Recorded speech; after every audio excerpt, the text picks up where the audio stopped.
वो कल की तरह फिर ये नेटवर्क प्रॉब्लम हो जाता है यहाँ, तो इसी को दोबारा शुरू करते हैं। तो यात्री ने कहा कि दर्शन नहीं हुआ। मैंने कहा यदि आप भगवान के मंदिर के सामने पहुंच भी जाते तो क्या गारंटी है कि आपको भगवान का दर्शन हो जाता? क्या गारंटी है? आपने कभी बद्रीनाथ का मंदिर देखा क्या? बोले ना। तो फिर वहां कौन दिखाता? बोले पंडा। तो मैंने कहा वो पंडा उद्धव भगवान की मूर्ति को बोल देता ये बद्री नारायण भगवान है, तो आप मानते या नहीं मानते? बोला मानते। मैंने कहा बद्री नारायण भगवान को वो कुबेर भगवान बोल देता तो आप मानते ही नहीं मानते? बोले मानना पड़ता। और नारद जी को वो गरुड़ जी बोल देता तो आपको तो मानना पड़ता। आपने बद्री नारायण भगवान का दर्शन नहीं किया ये मैं समझ गया, पर क्या बद्री नारायण भगवान ने भी आपको नहीं देखा होगा क्या?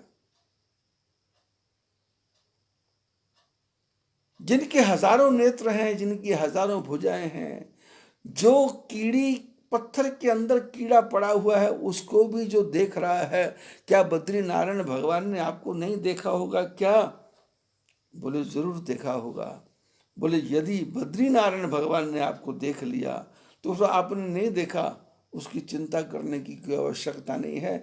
हम देखें या न देखें, भगवान हमको देख ले, बस यात्रा पूर्ण है। यात्रा तो एक बहाना है, शाम तेरे मिलने का यात्रा ही बहाना है। ये तो बहाना है। ठाकुर जी ने पैसा दिया, ठाकुर जी ने प्रेरणा दी, ठाकुर जी ने बुलाया, ठाकुर जी ने हिम्मत दी, ठाकुर जी ने व्यवस्था की, ठाकुर जी की कृपा से हम बद्रीनाथ पहुंच गए, जा आए। मन में एक ललक थी, एक बार जीवन में बद्रीनाथ जाना है, जा आए। अब दर्शन नहीं हुआ, अरे दर्शन तुमने नहीं किया, भगवान ने तुम्हारा दर्शन कर दिया। भगवान हमारा दर्शन करेंगे तभी हम सार्थक हैं। हम क्या देखेंगे? अरे हम अपने बच्चे को नहीं देख सकते, हम अपने भाई को नहीं देख सकते, हम अपने मित्र को नहीं देख सकते, हम अपने पड़ोसी को नहीं देख सकते। हमारे साथ में हमारा बच्चा सोया हुआ, उसके मन में क्या चल रहा है हमको पता ही नहीं है क्या चल रहा है। हम अपने मन में अपने अनेकों विचार कर रहे हैं, इस बच्चे को ऐसा बनाएंगे, ऐसा बनाएंगे, ऐसा बनाएंगे, और बच्चे के मन में कुछ दूसरा चलता है, ऐसा बनूंगा, ऐसा बनूंगा, ऐसा बनूंगा। और संतों ने कहा ना, हे नाथ अब तो ऐसी दया हो, जाने ये मन क्या क्या सहाय। हे नाथ अब तो ऐसी दया हो, जीवन निरर्थक जाने ना पाए। ऐसा जगा दो फिर सो ना पाऊं, ऐसा जगा दो फिर सो ना पाऊं, अपने को निष्काम प्रेमी बनाऊं। भगवान का निष्काम प्रेमी बनना है, भगवान से कुछ भी इच्छा ही नहीं है, और प्रभु से प्रार्थना करनी, प्रभु तेरी कितनी कृपा है, तुमने मेरे को मनुष्य बना दिया। मैं बोल सकता हूँ, मैं मुस्कुरा सकता हूँ, मैं चल सकता हूँ, मैं अपने दुख सुख को किसी को बता सकता हूँ। यदि पशु बन जाता तो पेट में दर्द होता था, किसी को नहीं बता सकता था।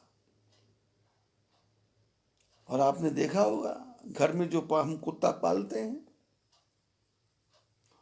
उसको दवाई की आवश्यकता नहीं है। कुत्ते को चैन से पकड़ो और चैन से पकड़ करके बाजार में खेतों में घूमने ले जाओ और कुत्ते को थोड़ा छोड़ दो, कुत्ता स्वयं ही जंगली वो घास को खा करके, और खाने के बाद में उसके अंदर जो कचरा भरा है उसकी वॉमिट कर देता है, और वॉमिट करके वो ठीक हो जाता है। ये संसार में कोरोना से लोग मर रहे हैं। आपने किसी चिड़िया को, पक्षी को, गधे को, कुत्ते को, सुअर को मरते हुए सुना है कि कोरोना से पीड़ित होकर मर गया? और आज के पहले 6 महीने पहले यदि हमारे परिवार में कोई मरता था तो अनेकों प्रकार के संस्कार करने पड़ते थे। कपड़े बदलो, कपड़े लाओ, ये करो, वो करो, नहलाओ, धुलाओ, इसके मुंह में घी डालो, इसके मुंह में शक्कर डालो, फिर उसके बाद में लकड़ियों की व्यवस्था करो, ये संस्कार करो, वो संस्कार हो करो। भगवान ने कहा किस चक्कर में पड़े हो, कुछ नहीं करना है, ये तो मिट्टी है, उठाओ और उसमें वो प्लास्टिक में लपेटो, लपेट करके उसमें डाल दो, अग्नि के अंदर रख दो, आग लगा के घर वापस आ जाओ, और ज़्यादा जाने की भी जरूरत नहीं है, छोड़ो, झगड़े खत्म, सब रह गया तमाशा है।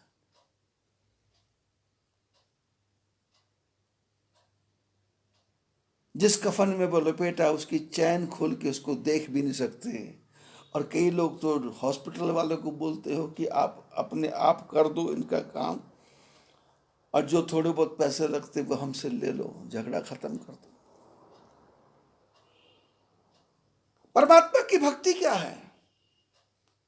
30 चावल के दाने, 30 दाल के दाने उसके लिए है जिनको ठाकुर जी ने दिया ही नहीं है, भूखमरी फैली हुई है, रोटी खाने का पैसा नहीं है, उनको 30 चावल के दाने देना शोभा देता है। उनको 30 दाने भी क्या देना है?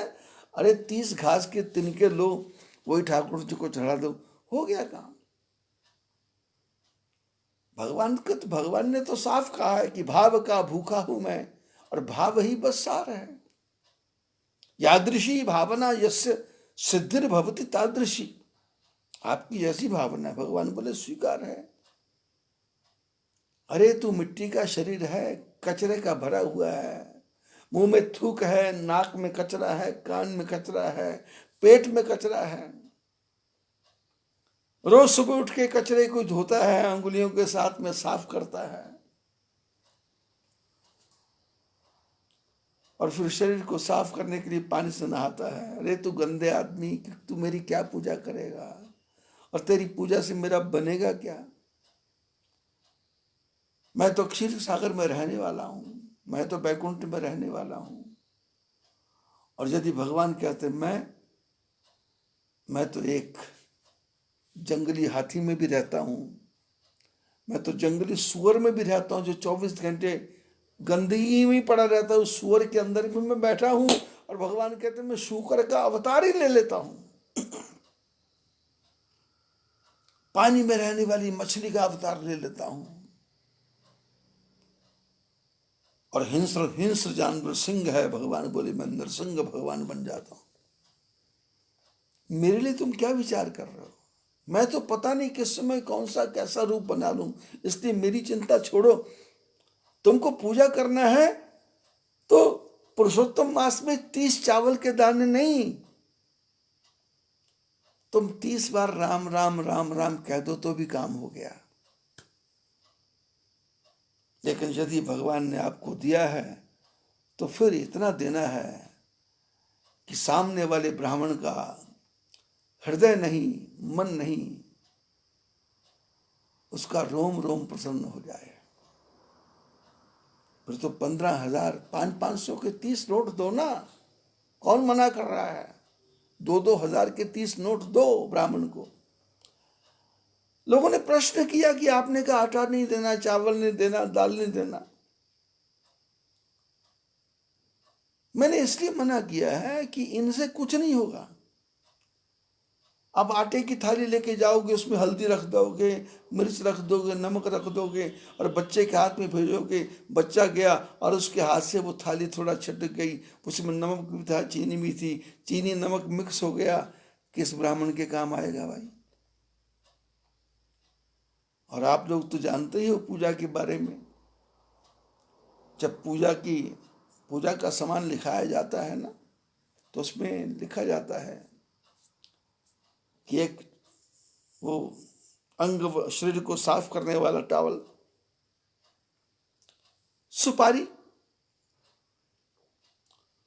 तो पंसारी की दुकान पे जाओ, सुपारी मांगो, तो वो पंसारी आपसे पूछता है कि सुपारी कौन सी, खाने वाली कि पूजा वाली? तो आप उससे सहज भाव से पूछ लो खाने वाली सुपारी, वो बोलेगा 10 रुपए की एक। और पूजा वाली सुपारी बोले 10 रुपए की 20। आप खाने वाली सुपारी 10 रुपए की एक, पूजा वाली सुपारी 10 रुपए की 20।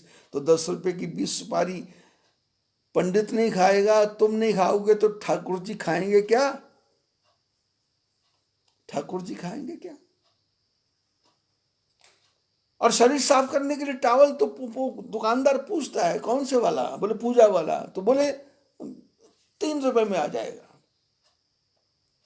और तुम्हारे नहाने का टॉवल बोले 350 रुपए का आएगा। अब 350 का टॉवल और एक तरफ 3 रुपए का टॉवल, तुम पंडित को 3 रुपए का टॉवल दोगे तो उसके बच्चे का पोतड़ा भी नहीं बनेगा,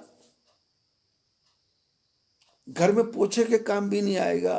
तो तुम्हारे ये दान किस काम का है? तुमको ये जो सिखा दिया गया है ये किस काम का है? और तुम पंखा दान करते हो। मेरे को याद आ गया कि वो कोई आदमी एकादशी का समय था तो पंखा लेने बाजार में गया, तो वो पंखे वाले ने कहा भाई कितने का पंखा? तो उसने कहा दिखाओ। तो उसने एक पंखा हैंड जो हाथ से जो पंखा करते हैं पुराने, तो उसने कहा जी 40 रुपए का। बोले यार 40 नहीं। तो उसने कहा जी 20 रुपए का ले लो। बोले नहीं नहीं 20 का नहीं। तो उसने कहा जी 5 रुपए का है। बोले यार सस्ता लगाओ ना। तो उसने कहा जी 1 रुपए का पंखा है। तो उसने कहा दिखाया, उसने 1 रुपए का पंखा दिया और उसने ट्राई करने के लिए जब ऐसे ऐसे किया तो डंडी हाथ में आ गई और पंखा दूर जाके गिर गया। तो उसने कहा ये कैसे का पंखा? बोले जी 1 रुपए का पंखा है साहब, इसमें हाथ से पंखा हिलाना नहीं पड़ता, इस पंखे को ऐसे हाथ रख के सिर हिलाना पड़ता है तो ये पंखा हवा देता है। तो ऐसे पंखे का तो तुम दान कर रहे हो। 1300 रुपए का पंखा दो ना पंडित जी को, 1300 का पंखा दो पंडित जी को, पर तुमको तो 1 रुपए का पंखा देना है। 10 रुपए की 20 सुपारी जो मिलती है वो दान करनी है। 3 रुपए का जो मिलता है वो शरीर को लपेटने वाला नहाने के बाद वस्त्र, वो तुमको 3 रुपए वाला दान करना है। तो पुजारी वो पंडित के काम किस आएगा? बच्चे के हाथ में चीनी नमक मिला करके आपने दे दिया, पंडित जी को दान करो, मिक्स हो गया। अब पंडित की पत्नी उसमें से नमक कैसे निकालेगी, चीनी कैसे निकालेगी? आटे में हल्दी मिल गई तो अब वो किस प्रकार से अलग करेगी? चावल दाल मिक्स हो गया, किस प्रकार से दाल? मेरे समझाने का तात्पर्य ये था कि एक तो कोरोना काल है, हर आदमी बच बच के चलता है, और इसको तो आप सूत्र रूप में स्वीकार कर लो कि ब्राह्मण जो देवता हैं उनको ये दान नगद रूप में दो। भगवान ने कृपा की है, 5100 रुपये दे दो। पुरुषोत्तम मास के आखिरी दिन देंगे इसका इंतजार मत करो, पुरुषोत्तम मास के पहले दिन ही दे दो। अब पहले दिन ही दे दोगे तो पंडित जी पूरे पुरुषोत्तम मास इतने आनंद के साथ कथा करेंगे, इतने आनंद के साथ कथा करेंगे कि उनको चिंता खत्म होगी कि महीना भर आएगा, और आपके देखा देखी दूसरे लोग भी देंगे। पर दुनिया तो ऐसी लोभी है, दुनिया तो ऐसी लालची है, दुनिया तो ऐसी चालाक है कि सारे धोखे ठाकुर जी के साथ ही हो रहे हैं। घर में कोई काम बिगड़ जाए तो भगवान से प्रार्थना करते हैं बिटिया की शादी हो जाए, सब सवा मणि चढ़ाऊंगा। और सवा मणि का चढ़ाने का जब मौका आया तो सवा मणि चढ़ाने के लिए, खिलाने के लिए अपने चाचा ताऊ मामा फूफा भांजे भतीजों को बुला लेते हैं, सवा मणि उन्हीं को खिला देते हैं और अपने घर का पाप अपने घर के अंदर ही रख लेते हैं। अरे सवा मणि का जो दान तुम्हारा था ये तुमको गरीबों के घर में कुष्ठ आश्रम में जाके सवा मणि देना था, अनाथ आश्रम में जाकर सवा मणि देना था, या किसी ब्राह्मण की कन्या का शादी हो रही थी तो सवा मणि का पैसा उसके घर में जाके देना था, या कोई गरीब ब्राह्मण पढ़ता था तो सवा मणि का पैसा उसको जाके देना था।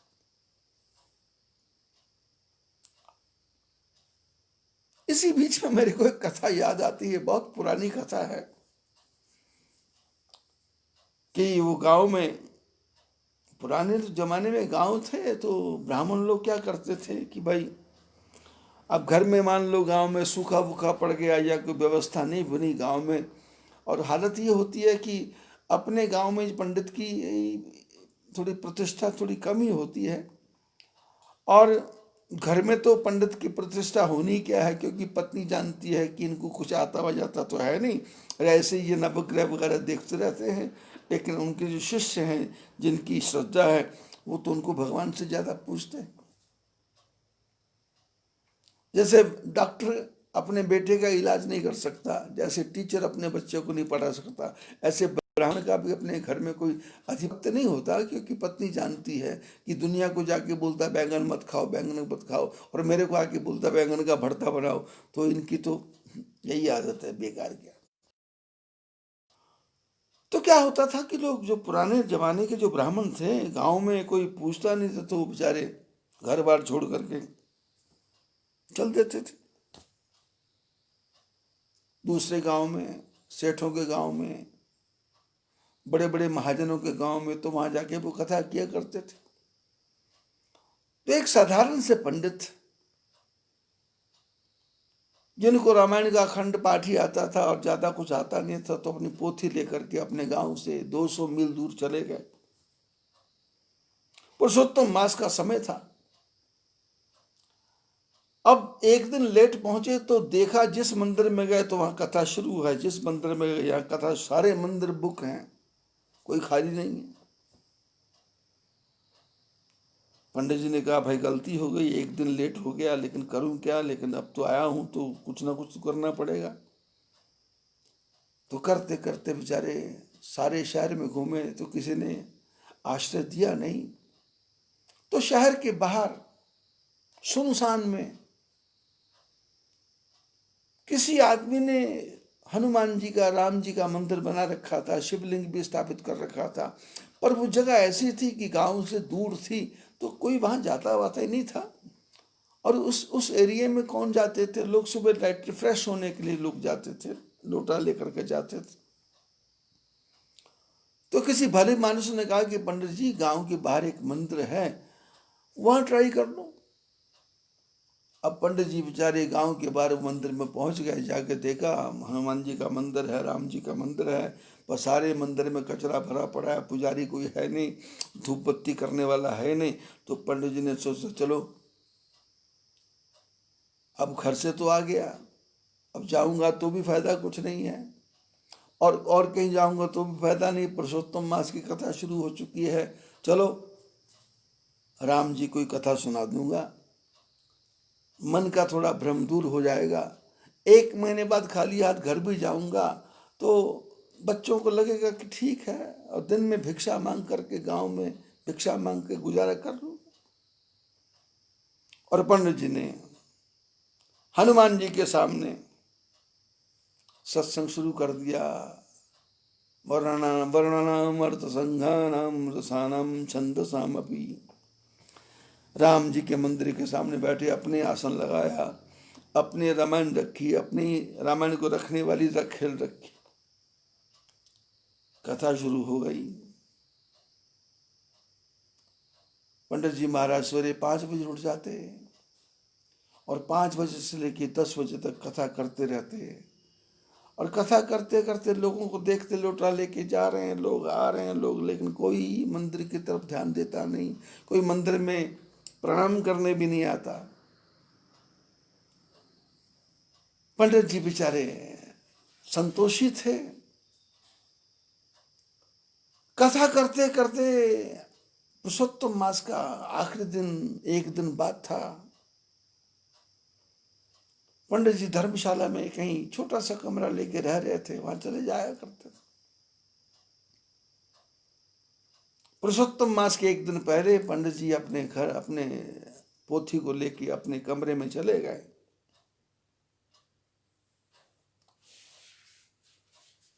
उसी नगर में कोई पैसे वाला आदमी था, उसका फ्रेश होने का समय 10 बजे के बाद था, क्योंकि उस सब जगह लोग खो गए तो वो बेचारा आता था। लेकिन जब वो मंदिर के पास पहुंचा तो उसने सुना कि कुछ मंदिर से आवाजें आ रही हैं, तो वो सेठ रुक गया। तो उसने क्या देखा, राम जी के मंदिर में से आवाज आ रही है और राम जी हनुमान जी से कोई बात कर रहे हैं। राम जी ने कहा हनुमान, बोले हाँ प्रभु। बोले भाई पंडित जी कथा कर रहे हैं पिछले 1 महीने से और कल को आखिरी दिन है। हनुमान जी ने कहा प्रभु वो कथा कर रहे हैं तो मैं लगातार सुन रहा हूँ, आनंद ले रहा हूँ और बहुत हृदय गदगद होता है। कितनी मीठी भाषा में पंडित जी सत्संग करते हैं। मेरी तो आंखों में से आंसू आ जाते हैं, आनंद होता है। यत्र यत्र रघुनाथ कीर्तनम तत्र कृत मस्तकांजलिम वाष्प वारी परिपूर्ण लोचनम। बोले प्रभु मैं तो आपके गुणगान को सुन करके गदगद हो जाता हूँ। राम जी ने कहा सिर्फ गदगदगी होते हो या कुछ और भी होगा? हनुमान जी ने कहा प्रभु आज्ञा करो। राम जी ने कहा हनुमान,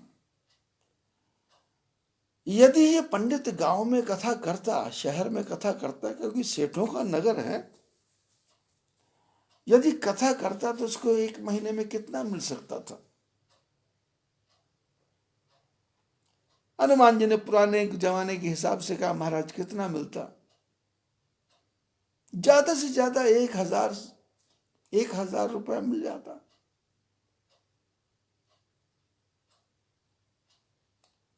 बोले और ज्यादा कितना मिलता? 2,000 मिल जाता। और कितना मिलता? बोले 3,000 मिलता।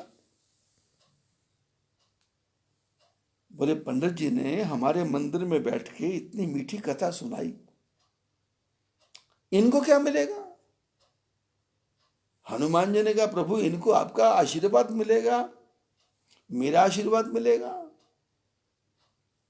राम जी ने कहा हनुमान भूखे भजन न होई गोपाला, ये लो अपनी कंठी माला। भूखे से भजन कैसे होगा?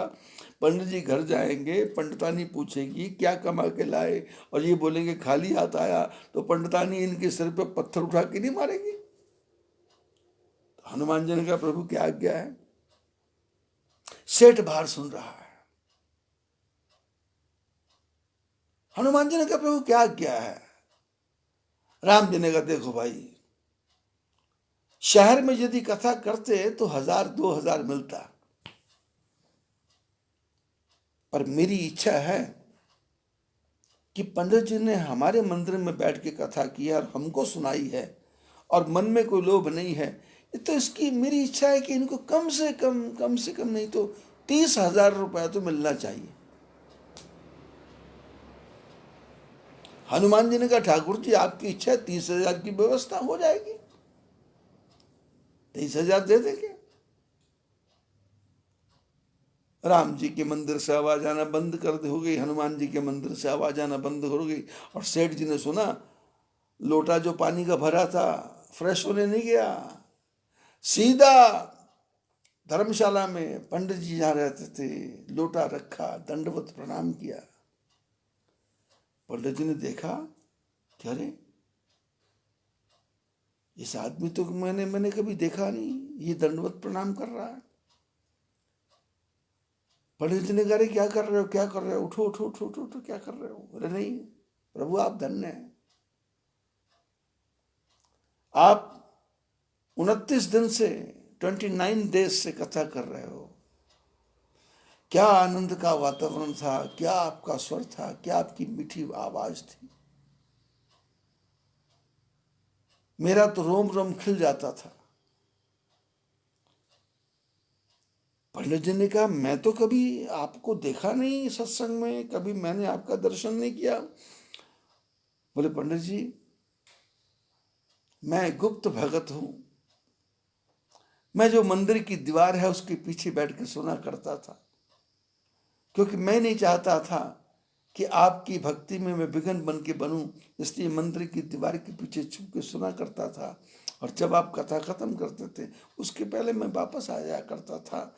कल को समापन है क्या? पंडित जी ने कहा हाँ भाई कल को समापन है और परसों को हम अपने घर चले जाएंगे। तो इसने कहा कि पंडित जी रुको, ये अपने घर गया और घर की तिजोरी में से 10,000 रुपये निकाल के लाया और आकर के पंडित जी के चरणों में भेंट किया और प्रभु ये 10,000 रुपये रखो। पंडित जी ने कहा क्या कर रहे हो आप? ये 10,000, ये 10,000? बोले हाँ मेरी तरफ से तुच्छ भेंट है। मैं कथा का आपका इतना सत्कार नहीं कर सकता, पर मेरी जो हिम्मत है वो मैंने आपके चरणों में भेंट कर दी। ये 10,000 है, लेकिन प्रभु कल आपका सत्संग शुरू होगा, व्यवस्था सारी मैं करूंगा और सब प्रसाद वर्षाद लेकर के आऊंगा, लेकिन एक ही शर्त है, कल की कथा में जो भी आपको चढ़ावा चढ़ेगा वो सारा मैं लूंगा। आपको ये 10,000 में संतोष करना पड़ेगा। पंडित जी मन ही मन सोचा कि ये हो क्या रहा है, ये आदमी का दिमाग खराब हो गया है क्या? अरे मेरी कथा में क्या चढ़ेगा? अरे मेरी कथा में धूल भी चढ़ जाए, मिट्टी भी चढ़ जाए, आंधी से कोई पत्ता भी आके चढ़ जाए, वही बहुत है। कोई देखने नहीं आ रहा, कोई सुनने नहीं आ रहा, और ये कहता मैं रोज छुप करके सुन रहा था। मन ही मन पंडित जी विचार करते हैं।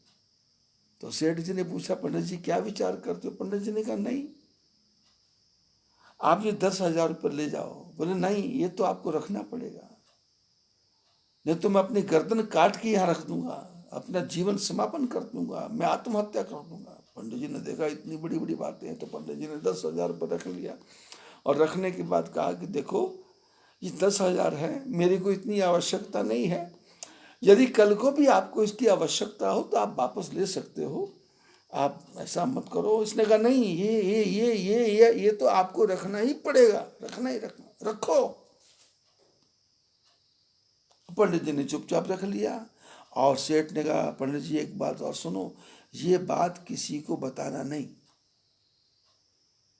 क्योंकि आपको मेरी धर्म का, पत्नी का पता नहीं है, बच्चों का पता नहीं है।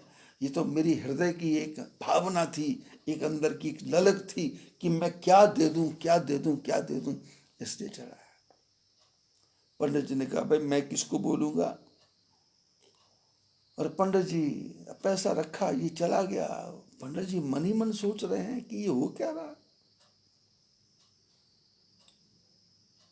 या तो इसका दिमाग खराब है।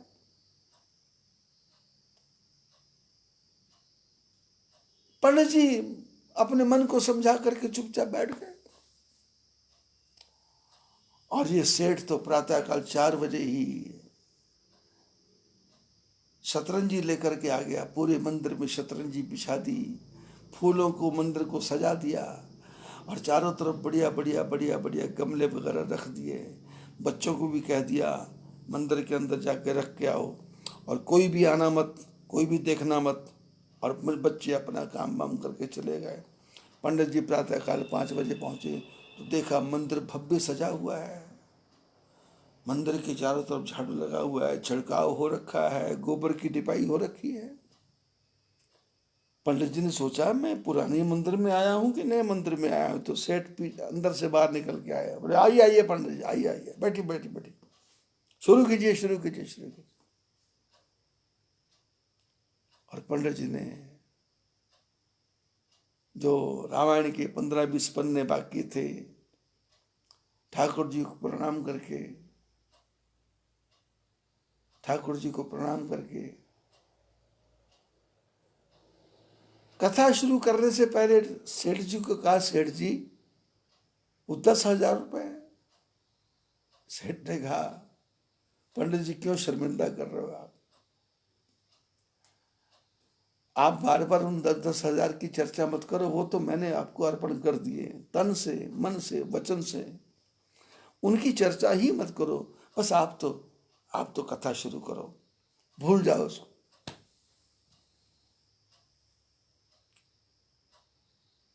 पंडित जी का मन मानता नहीं है, कथा प्रारंभ कर दी, और कथा 10 बजे खत्म करनी थी, और सेठ जी कथा नहीं सुन रहे। सेठ जी तो 30,000 रुपये आएगा, 30,000 रुपये आएगा, 30,000 रुपये आएगा, उसी के बारे में सोच रहे हैं।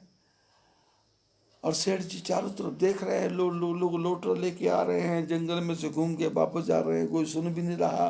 तो ये पंडित जी को बोलता, पंडित जी थोड़ा जोर से बोल लो भाई, आवाज आपकी कम आ रही है। तो पंडित जी जोर लगा लगा के कथा बोल रहे हैं। कथा समापन 10 बज गए। तो पंडित जी ने कहा कि अब 10 बज गए हैं। तो इसने कहा 10 बजे हैं, अरे कम से कम कम से कम 10:30 बजे तक तो करो। पंडित जी ने पन्नों को फिर पलटा, फिर दोबारा शुरू कर दिया। 10:30 बोले समापन। बोले पंडित जी आधा घंटा तो और करो। 11 बज गए, 11:30 बज गए। 12 बजने में 2-4 मिनट पंडित जी ने कहा भाई देखो अब तो मेरी भी हिम्मत जवाब देगी, 5 बजे से लगा हूं, 7 घंटे हो गए। सेठ का चेहरा बुझने लग गया कि 10,000 गए, 20,000 का प्रॉफिट होना था, लेकिन कोई आया ही नहीं।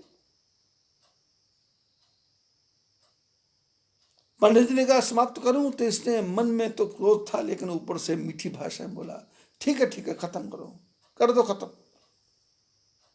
पंडित जी ने आखिर में पोथी पलटी और ठाकुर जी को प्रणाम करके सेठ को भी आशीर्वाद दे के वहां से चले गए।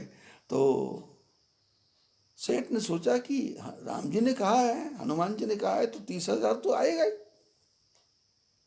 पंडित जी अपनी धर्मशाला में चले गए और सेठ 4 बजे से लगा हुआ था। 12 बज गए, 1 बज गए, 2 बज गए, किसने आना।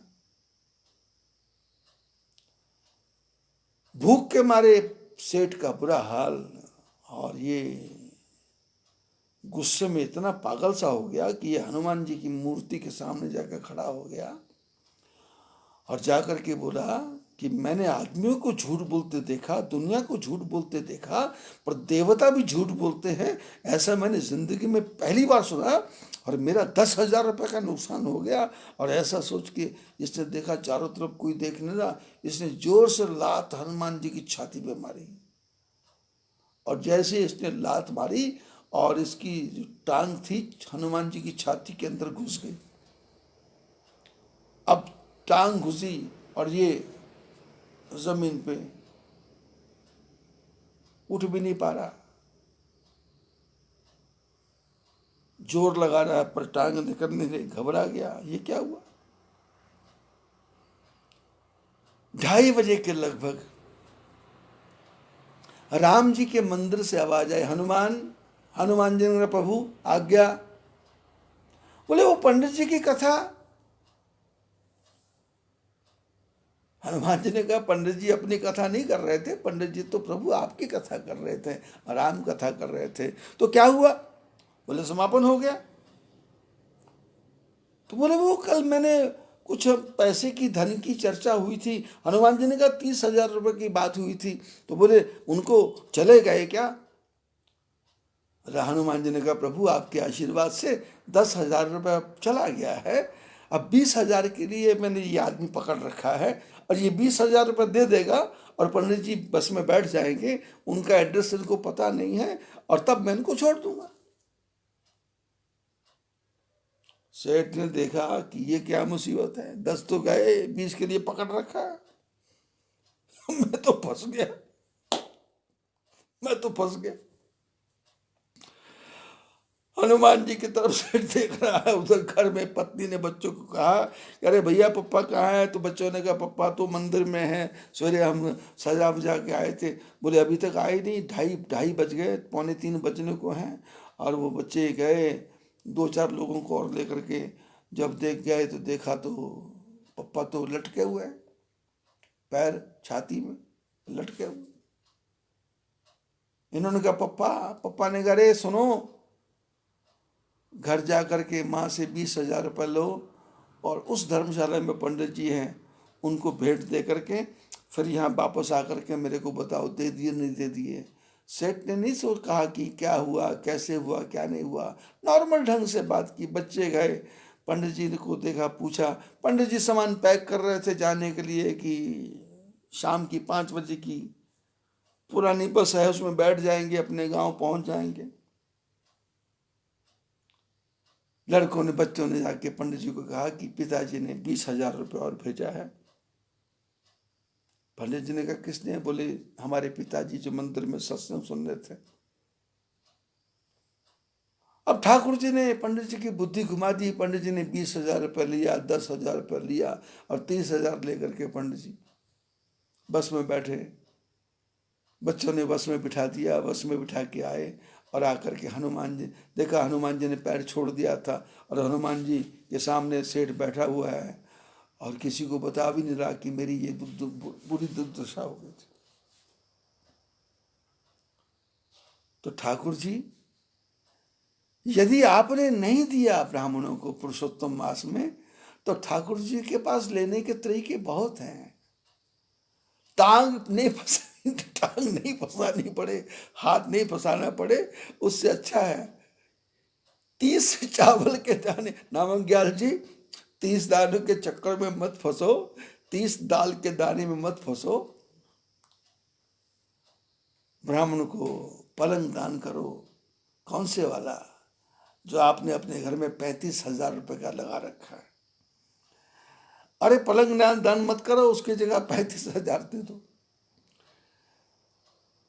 पुरुषोत्तम मास के आखिरी दिन का इंतजार मत करो। मैं तो कहता हूँ 10वां दिन हो गया, 9वां दिन, 10वां दिन हो गया, आज कल में ही दे दो।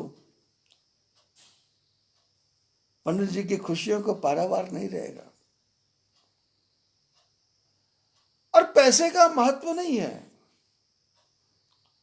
आप यदि सोचेंगे ब्राह्मण लालची है, ब्राह्मण तो कभी लालची हो ही नहीं सकता। उसको लालची आप लोगों ने बनाया है। उसने देखा तुम्हारे पुत्र की बर्थडे था, तो उसमें तुमने 80,000 रुपए का खर्चा कर दिया और पंडित ने पूजा करवाई और उसको 51 रुपए दे दिया।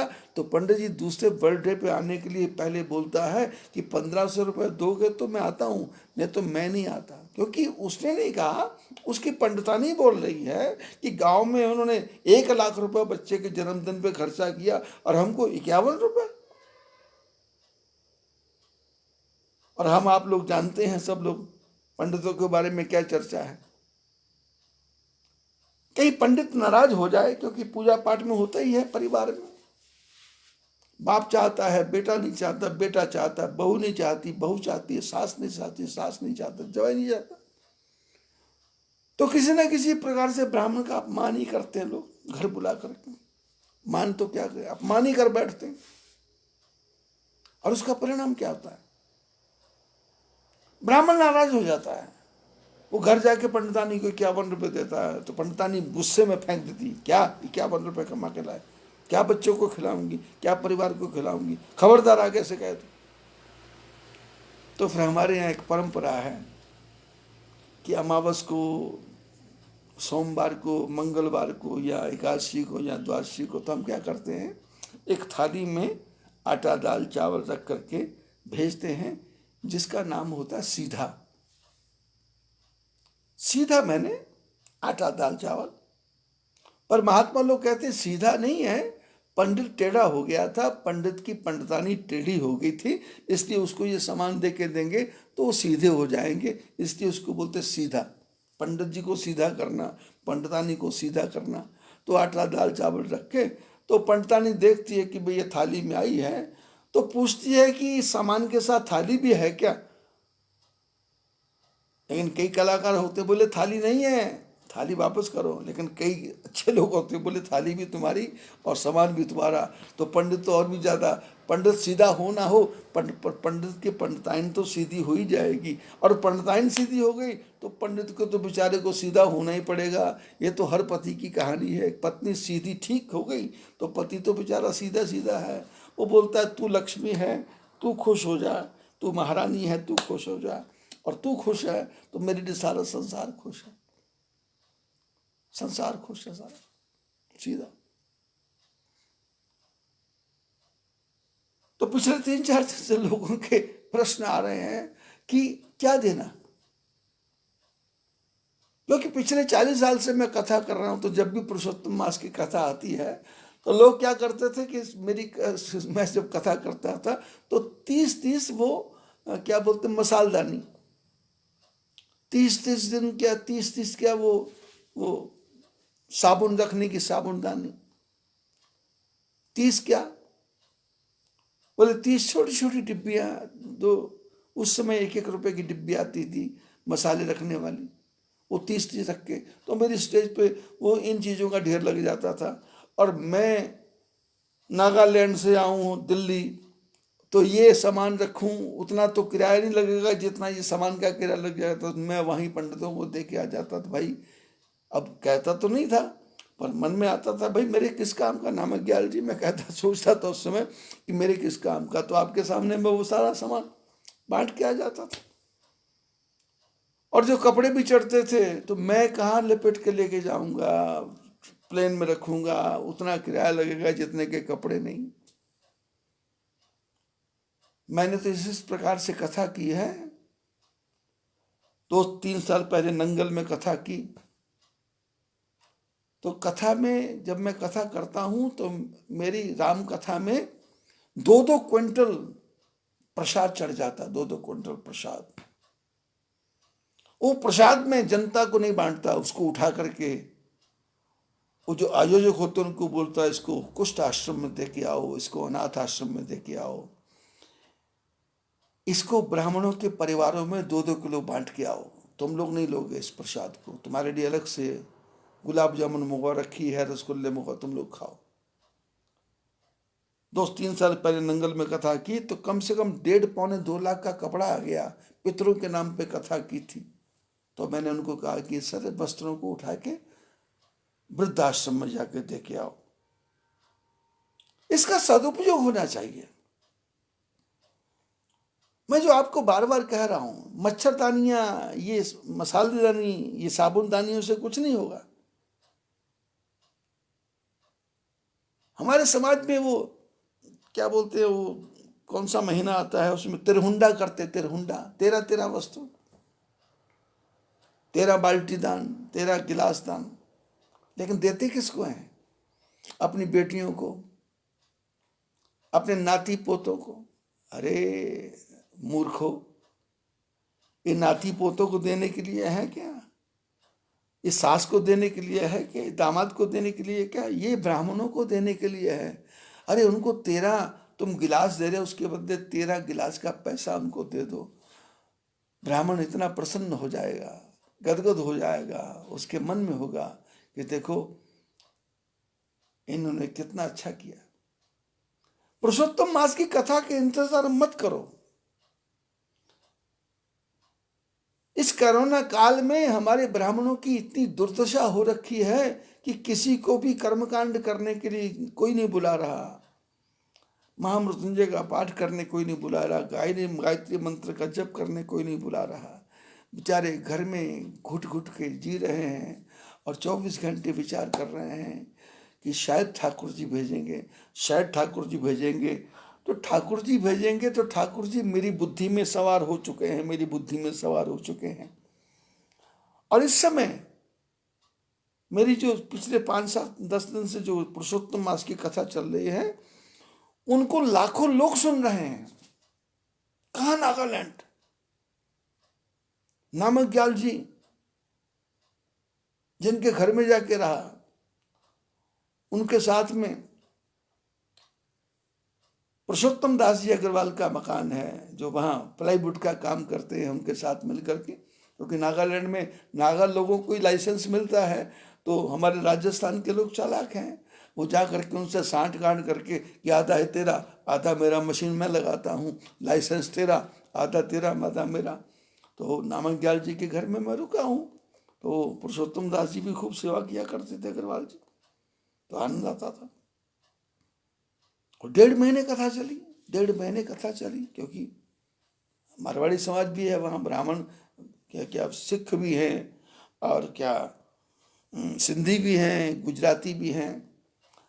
क्योंकि वहाँ नागालैंड में तो क्या है, 1 रुपए के 10 रुपए बनते हैं। यहाँ से गेहूँ चावल भी जाएगा। और जब जब कभी वो स्ट्राइक होता है, रास्ते बंद हो जाते हैं, तो फिर आलू 80 रुपए किलो बिकता है, पेट्रोल 200 रुपये बिकता है। तो कमाने के साधन है वहाँ, वहाँ लोग पहुंचे हुए हैं। तो ये पुरुषोत्तम मास की कथा है। इस कथा में हमको भी पुरुषोत्तम बनना है। हम पुरुषोत्तम कैसे बनेंगे?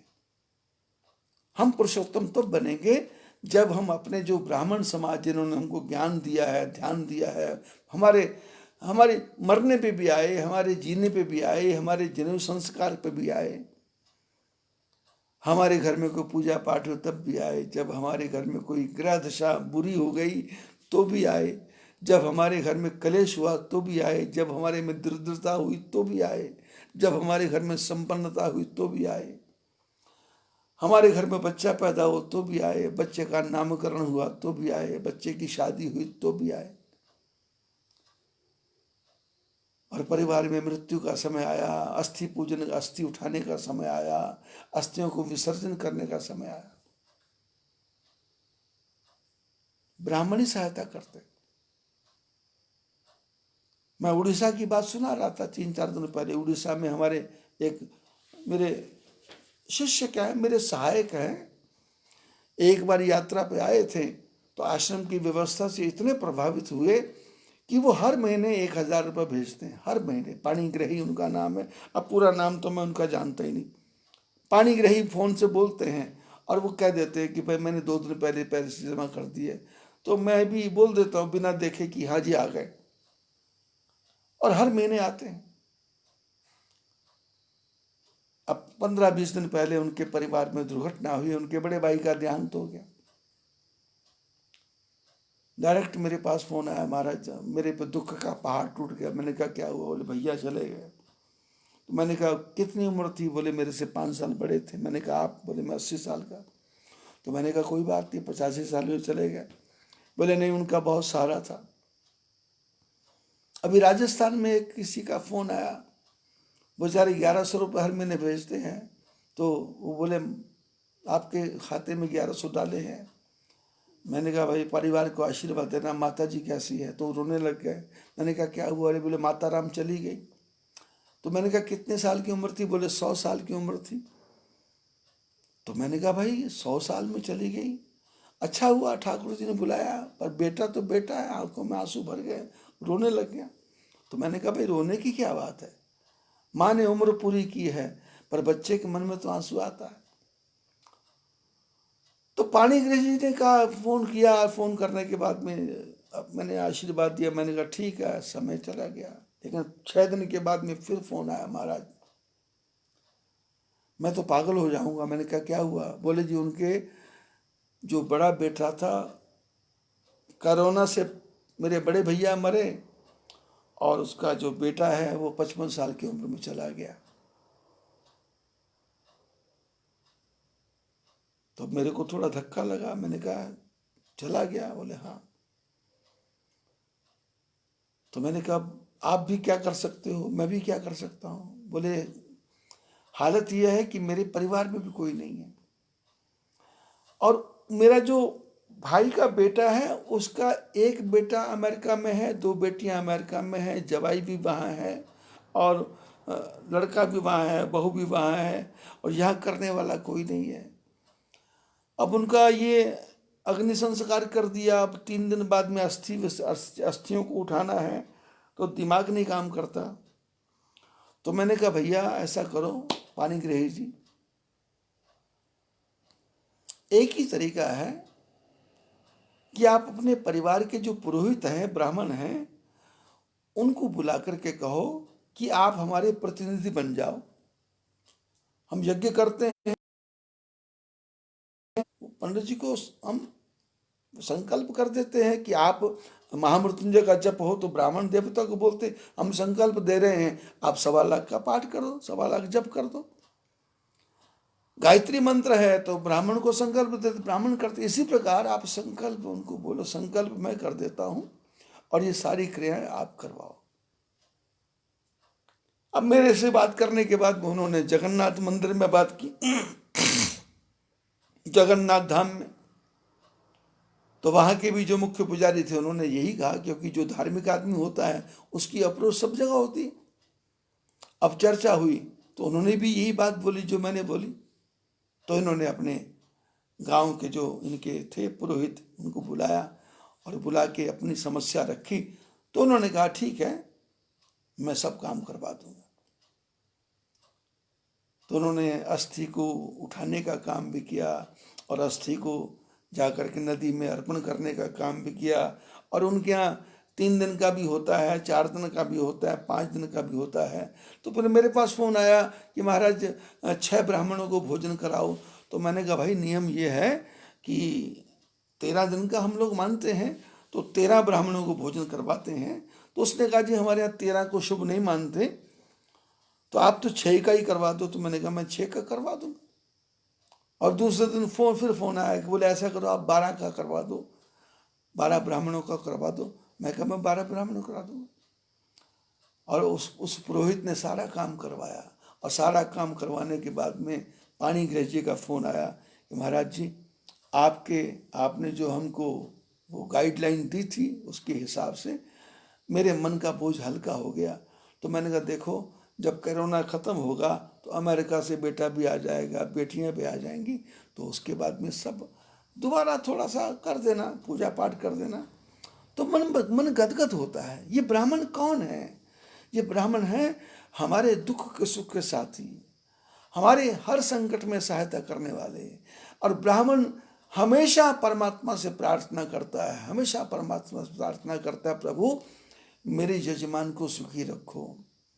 मेरा यजमान सुखी होगा तो मेरे को दक्षिणा ज़्यादा मिलेगी, मेरा यजमान दुखी होगा तो मेरे को दक्षिणा कम मिलेगी। जैसे मैं हूँ,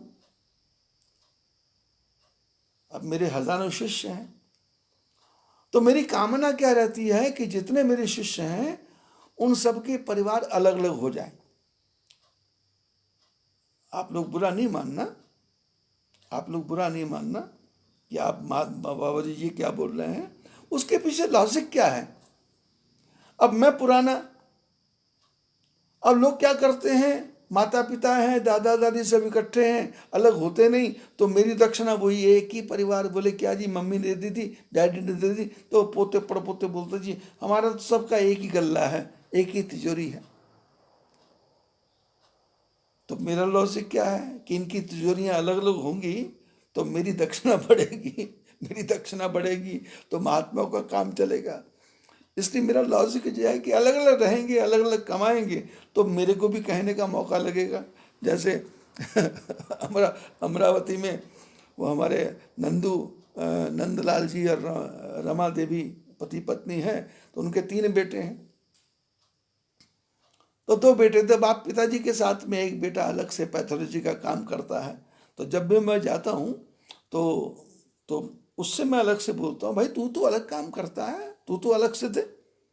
तो पूछता है वो क्या देना है, तो मैं उसको बोलता हूँ 11,000 रुपये दे दें। अब मेरे को पता है उसने क्या 3,000 4,000 देना है, लेकिन बोलने में क्या अर्ज है। अब उसने कहा क्या देना है, तो वरदान दे रहा है ना, तो जितना मर्जी मांग लो। तो मैं बोलता हूँ 11,000। तो वो वैसे तो कुछ नहीं, पर वो मन में धक्का सा लगता है। फिर वो 3 4 5 जो भी देता है मेरे को देता है। और इधर से वो माँ को बोल देता है मैंने 5,000 दे दिए। तो अब उसके मम्मी डैडी उसमें से 5, मेरे हिसाब से 5,000 की कटौती। तो मैंने कहा ये क्या कर रहा है, हिसाब पूरा करो। बोले जी बेटे ने दिया। तो मैं कहा बेटे की दुकान अलग है, तुम्हारा काम अलग है, हिसाब पूरा करो, हिसाब पूरा लाओ। तो वो देते हैं। तो मैं तो चाहता हूँ जितने परिवार हैं, 4 बेटे हैं तो चारों मकान बने, माता पिता की भी आनंद आए। एक बहू ने थोड़ा परेशान किया तो अपना सामान उठा के दूसरे के यहाँ, दूसरे ने किया तीसरे के यहाँ, तीसरे ने कहा चौथे के यहाँ, और सबने परेशान किया तो बाबा जी के यहाँ मेरे पास आ जाओ। और मैंने परेशान किया तो फिर बेटे तो है ही है संसार में, चिंता किस बात की। तो ये पुरुषोत्तम मास है। अब कथा तो राम जी की लक्ष्मण जी की सुनानी थी, लेकिन वो कथा कहाँ से कहाँ पहुँच गई। जाई देखी आवो नगर, सुख निदान दो भाई, करो सुफल सबके नयन, सुंदर वदन दिखाई। तो पिछले 5-6 दिन से लोग मेरे को बहुत परेशान कर रहे थे कि 30 दाने दाल देने हैं, 30 दाने चावल देने हैं। तो मैंने कहा कुछ नहीं देना भाई, तुम कुछ भी मत दो, अपना अपने पास संभाल के रखो। पर आज मन में आ गया तो विशाल ढंग से मैंने कहा है। तो और साथ में ये भी है कि पुरुषोत्तम मास के आखिरी दिन नहीं, शुरू में ही दो, घर का खर्चा तो चले। कभी जाके किसी ब्राह्मण के घर में जाके झांक के तो देखो क्या है? इबादत है किसी नाशाद की इबादत है किसी नाशाद को फिर शाद कर देना। नाशाद मैंने जिसका जीवन ढुलमुल हो गया उसको पटरी पर लाना। इबादत है किसी नाशाद को फिर शाद कर देना। इबादत है किसी बर्बाद को आबाद कर देना। खिलाना रोटियां पानी पिलाना भूखे प्यासे को, किसी मुफलिस पड़े बीमार की जाकर खबर लेना। ये करोड़पति जो महात्मा है, इनको तुम चढ़ावा चढ़ाते जा रहे हो। उनको तो पैसे की जरूरत ही नहीं है। समुद्र में पानी फेंकते जा रहे हो, समुद्र में पानी फेंकते जा रहे हो, कुएं में पानी फेंकते जा रहे हो। अरे कुओं में पानी मत फेंको, जिनके लोटे में पानी नहीं है उनके लोटे में जाके जल डालो। ये करोड़पति जो टीवी पे आने वाले हैं, बड़े बड़े कलाकार, इनको 2 रुपए देने की आवश्यकता नहीं है। उनका तो एडवर्टाइजमेंट से धंधा चलता है। आप तो अपने गांव के पंडित की फिक्र करो, जिसके पास में शाम के चावल के पैसे भी नहीं है और मोदी सरकार भी नहीं दे रही। क्योंकि पिछले 70-65 साल में जो सरकारें आई, उन्होंने ऐसी बुरी हालत की ब्राह्मण की कि इनको तो इनके मरने पे इनकी यदि चमड़ी भी निकाल ली जाए तो भी सर्वश्रेष्ठ है। सनातन धर्म का इतना बेड़ा गर्क किया है पिछले 60 साल की सरकारों ने कि हिंदू धर्म नष्ट हो जाए, सनातन धर्म नष्ट हो जाए। पर ये तो ठाकुर जी का धर्म है, ये नष्ट होने वाला थोड़ा है। इसलिए खिलाना रोटियां पानी पिलाना भूखे प्यासे को, किसी मुफलिस पड़े बीमार की जाकर खबर लेना। जिसे दुनिया ने ठुकराया उसे भी प्यार से मिलना। निकलना रोज घर से देखना बागों और सड़कों पर पड़ी जो बेकफन लाशें, उन्हें जाकर कफन देना। इबादत है किसी नाशाद को फिर शाद कर देना। इबादत है किसी बर्बाद को आबाद कर देना। यह है पुरुषोत्तम मास। आपको पुरुषोत्तम बनना है।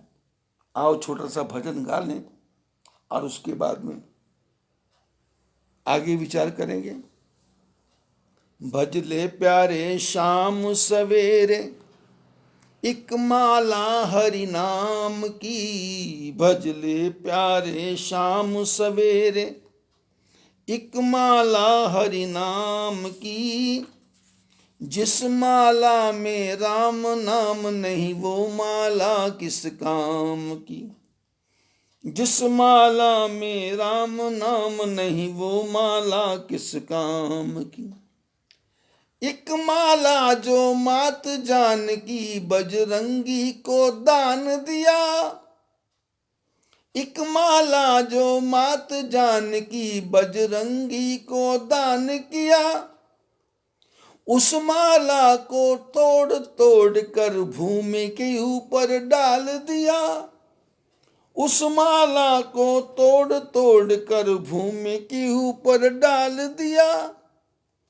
हनुमान के मन में बसी थी, बजरंगी के मन में बसी थी मूरत सीता राम की। बजरंगी के मन में बसी थी मूरत सीता राम की। जिस माला में राम नाम नहीं वो माला किस काम की। भजले प्यारे शाम सवेरे एक माला हरि नाम की। जिस माला में राम नाम नहीं वो माला किस काम की। नाम के बल पर बजरंगी ने सागर शिला तराई है। नाम के बल पर बजरंगी ने सागर शिला तराई है। बाण लगा जब लखन लाल के संजीवनी पिलाई है। बाण लगा जब लखन लाल के संजीवनी पिलाई है। नाम के बल पर देखो भाई, नाम के बल पर देखो भाई, बन आई हनुमान की। नाम के बल पर देखो भाई, बन आई हनुमान की। जिस माला में राम नाम नहीं वो माला किस काम की। भज ले प्यारे शाम सवेरे एक माला हरि नाम की। जिस माला में राम नाम नहीं वो माला किस काम की। बड़े भाग्य से सुन ले प्यारे मानुष का तन पाया है। बड़े भाग्य से सुन ले प्यारे मानुष का तन पाया है। गर्भवास में कौल किया था बाहर आ बिसराया है। गर्भवास में कौल किया था बाहर आ बिसराया है। मिलता है जब समय तो फेरो, मिलता है जब समय तो फेरो माला सीताराम की। मिलता है जब समय तो फेरो माला सीताराम की। जिस माला में राम नाम नहीं वो माला किस काम की। भज ले प्यारे शाम सवेरे एक माला हरि नाम की। जिस माला में राम नाम नहीं वो माला किस काम की। जिस माला में राम नाम नहीं वो माला किस काम की। बोलिए पुरुषोत्तम भगवान की जय। लोगों का आग्रह मंत्र के बारे में है, तो एक दो दिन में थोड़ा सा उस घड़ी का भी हिसाब होता है, समय का भी हिसाब होता है, तो समय देख के मंत्र आपको बताया जाएगा। और गारंटी ये है कि 6 महीने के अंदर अंदर आप जो भी छोटे मोटे आपके कार्य हैं, अब ज़्यादा इच्छा मत कर लेना, छोटे मोटे जो भी कार्य हैं, शादी विवाह वगैरह का, कुछ परिवार में कोई समस्या है लेने देने की, तो उसके बारे में तो 6 महीने में समाधान होगा। तो वो मंत्र बताया जाएगा, आप चिंता मत करो। सभी को आशीर्वाद।